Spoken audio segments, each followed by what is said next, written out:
در مرکز ناحیه وسه در شفت شورای دوشنبه کلاب این بینای دورشونه مرکز نوی سلامتی بوده ماه اپریل مورد استفاده قرار داده شد بخشیده به سال جوانان و با استقبال 20 سالگی وحدت ملی تحفه ارزنده صاحبکاران به ساکنان ناحیه وسه میباشد. این بیمارخانه تشخیصی طبابتی خصوصی است. اوید دسترسی صفت و ثمرانوکی خدمت رسانی طبی ما داخلی بیمارخانه تشخیصی و طبابتی 25 شده. آشورانه یکم از 8 حجره عبارت میباشد. حجره جراح بیماری‌های امراض درونه، عصب شناس، مامادویا، دندان پزشک با تجهیزات معاصر مجهز گردانیده شدند. حجره تحلیل اولتراسادا و حجره رنتگن در علوهیدگی است. در این بیمارخانه بیماران به طور امبولاتوری و گوسپیتالی با طبابت فرا گرفته میشوند.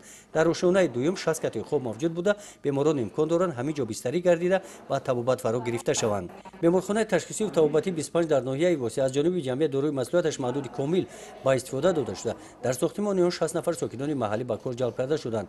در این بیمارخانه برای 80 نفر متخصصان سوای تندرستی جایهای کاری مهیا گردیده. طبیبان باوری دارند که در شکل نوی خدمترسانی طبی صفت خدمترسانی طبی در ناحیه بهتر می‌گردد.